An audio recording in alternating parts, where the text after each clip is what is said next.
Take a look at this map of the Indian subcontinent.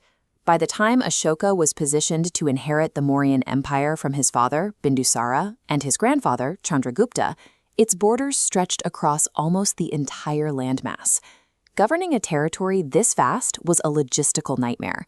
Across this massive geography, restless local leaders and distant border regions frequently pushed back against imperial control, making direct rule from the capital a constant challenge.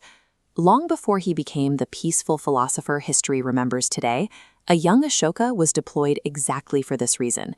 He served as the regional governor of Ujjain and Taxila, acting as a hardened enforcer for the throne. This image shows the ancient ruins of Taxila. When a major rebellion broke out here, Ashoka's older brother, Susima, failed to contain it. The emperor sent Ashoka to suppress the uprising, and he did so with brutal military efficiency. He was forged in the fires of violence and imperial administration. He learned how to crush dissent and manage territories long before the crown was ever placed on his head. When King Bindusara died in 232 BC, Ashoka did not immediately take the throne. Historical records reveal a chaotic 4-year gap between the king's death and Ashoka's official coronation. Ancient Ceylonese texts like the Dipavamsa and Mahavamsa offer a gruesome explanation for this delay. They claim Ashoka fought a massive war of succession, slaughtering 99 of his own brothers to seize absolute power. We know those texts often exaggerated for dramatic effect. Ashoka's own rock edicts, carved years later, actually mention his living relatives. His rise to power required bloodshed, but perhaps not the total fratricide the myths suggest. Returning to the map, we can see the exact boundaries he eventually secured. He consolidated a domain stretching from the deep northwestern frontiers all the way down to the edges of the southern Chola, Pandya, and Kerala kingdoms.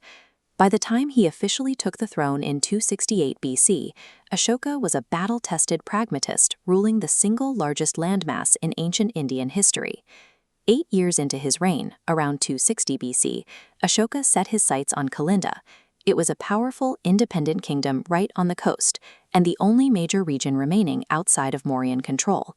He launched a massive military campaign to take it. Ashoka won the Kalinga War, but the outcome was defined entirely by its devastating scale. Ancient sources describe a massacre of staggering proportions, with hundreds of thousands killed, captured, or left to die in the ruins of their cities. This victory broke him. We are used to historical accounts of apex conquerors celebrating their dominance. Instead, standing amidst the sheer volume of corpses, Ashoka experienced a profound psychological collapse. The Kalinga War pushed him past his breaking point. The human cost of physical conquest had finally and permanently outweighed any political value the land provided. This structure is the Shanti Stupa, a modern monument to Buddhist peace, the very path Ashoka turned to after Kalinga. Haunted by the slaughter, he embraced the teachings of a Buddhist monk named Upagupta and experienced a massive personal awakening. His religious transition was gradual. He started as an upasaka, a dedicated lay follower, spending a few years internalizing the philosophy before fully committing himself as a bhikshu, or active monk. The effects on the state were immediate. Ashoka banned his own royal hunting expeditions. More importantly, he officially ended the empire's long-standing policy of physical military expansion. Looking at this image of the Great Stupa at Sanchi, commissioned by Ashoka, we see his dedication to spreading his new faith. He sent emissaries across the known world, even dispatching his own son Mahendra and daughter Sanghamitra to establish Buddhism in Sri Lanka. Buddhism offered peace for Ashoka's personal conscience, but he still possessed a massive, diverse, and historically violent empire. Without the threat of military force, he needed an entirely new system of statecraft to hold it all together. How exactly do you govern millions of people, spread across the Indian subcontinent, when you've just declared yourself a pacifist king? His answer was a policy called Dhamma. It is crucial to understand that Dhamma was not a new religion, nor was it a forced conversion of his citizens to Buddhism. This diagram breaks down the distinction. On the left is Buddhism, Ashoka's personal spiritual journey. On the right is Dhamma.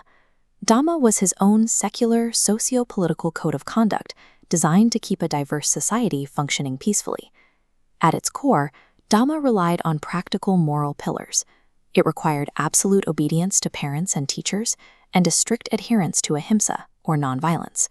It also included strict social directives.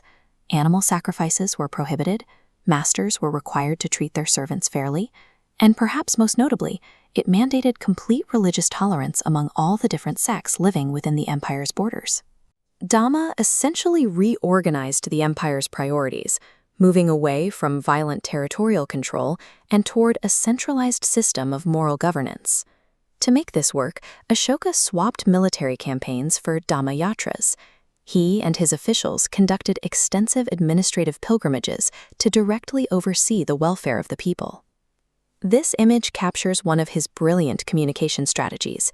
Ashoka took his new laws and permanently carved them into massive stone pillars and rock faces, planting these edicts at the borders and in the bustling centers of his empire. Looking closely at the etched script on this pillar, you'll see he wrote these edicts in local scripts like Brahmi. He bypassed the elite languages to speak directly to the common people in words they could actually understand. He then commanded his massive bureaucracy of government officials to adopt these exact principles, ensuring that humane administration trickled down into every single province. The lion capital of Ashoka, shown here, now serves as the emblem of modern India. It is a fitting tribute to his ultimate historical achievement, officially replacing conquest by sword with conquest by Dhamma. Ashoka spent the remainder of his reign attempting to redefine kingship, centering the state on the social and moral health of its subjects. While the Mauryan Empire eventually collapsed, this pivot toward a state focused on public welfare remained documented in stone for future generations to rediscover.